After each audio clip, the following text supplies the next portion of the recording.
हम सब रोज बिजली का इस्तेमाल करते हैं, फोन चार्ज करने से लेकर लाइट जलाने तक। लेकिन क्या कभी हमने सोचा है कि स्विच ऑन करते ही आखिर होता क्या है? आइए आज इस जानी पहचानी शक्ति के पीछे के विज्ञान को आसान भाषा में समझते हैं। तो हम अपना यह सफर शुरू करेंगे बिल्कुल बेसिक से, यानी चार्ज के बिल्डिंग ब्लॉक्स से। फिर ये देखेंगे कि आखिर क्यों कुछ चीजें जैसे तांबा करंट को आसानी से गुजरने देती हैं और कुछ जैसे रबर उसे रोक लेती हैं। और आखिर में हम करंट, वोल्टेज और रेजिस्टेंस जैसे बड़े कॉन्सेप्ट्स को जोड़कर पूरी कहानी को समझेंगे। तो चलिए शुरू करते हैं। तो सबसे बड़ा सवाल, आखिर ये बिजली है क्या? ये एक ऐसी पहेली है जिसे आज हम मिलकर सुलझाने वाले हैं। और मजेदार बात यह है कि इसका जवाब हमारे आसपास की हर चीज के अंदर ही छिपा है, बिल्कुल एटॉमिक लेवल पर। तो इस सवाल का जवाब हमें मिलता है परमाणु के स्तर पर। बिजली की पूरी कहानी एक बहुत ही छोटे से असंतुलन, एक इम्बैलेंस से शुरू होती है।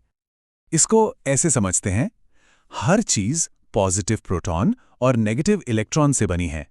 अब जब तक इनका बैलेंस बना रहता है तब तक कोई भी चीज न्यूट्रल होती है, मतलब कोई चार्ज नहीं। लेकिन जैसे ही ये बैलेंस बिगड़ता है, मान लीजिए कुछ इलेक्ट्रॉन्स कम हो गए या ज्यादा हो गए, बस उसी पल उस चीज पर चार्ज आ जाता है। इलेक्ट्रॉन्स कम तो पॉजिटिव चार्ज, इलेक्ट्रॉन्स ज्यादा तो नेगेटिव चार्ज, है ना? सिंपल। और ये सिर्फ कोई हवाई बात नहीं है। एक ही थ्योरी है जो इतने सालों से बिजली के नेचर को ठीक से समझा पाई है, और वो है modern electron theory of matter. और इस पूरी थ्योरी का हीरो है, पता है कौन?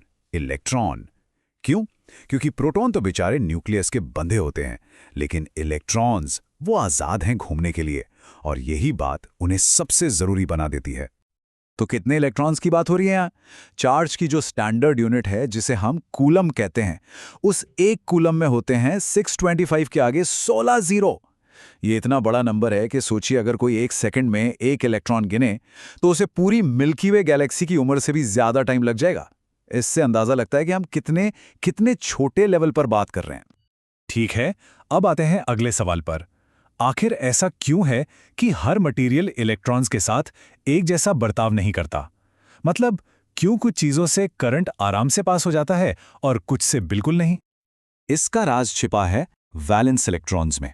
इनको ना एटम के सबसे बाहरी प्लैनेट समझ लीजिए, क्योंकि ये न्यूक्लियस यानी सेंटर से सबसे दूर होते हैं।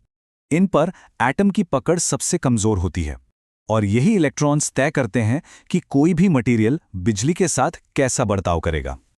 और इन वैलेंस इलेक्ट्रॉन्स की गिनती से ही हम मटेरियल्स को 3 ग्रुप्स में बांट सकते हैं।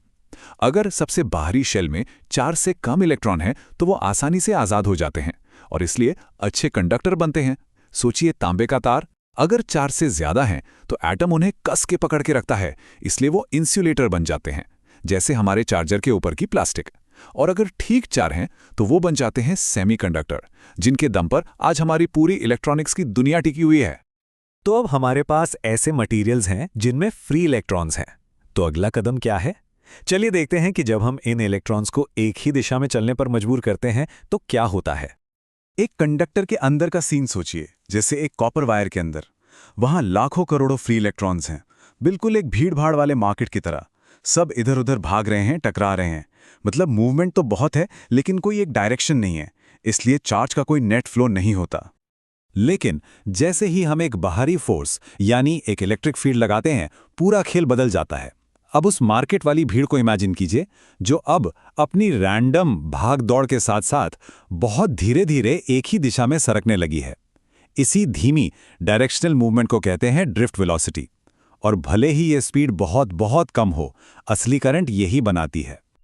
और इलेक्ट्रॉन्स का यही डायरेक्टेड फ्लो, यही डिसिप्लिन्ड मूवमेंट इलेक्ट्रिक करंट कहलाता है।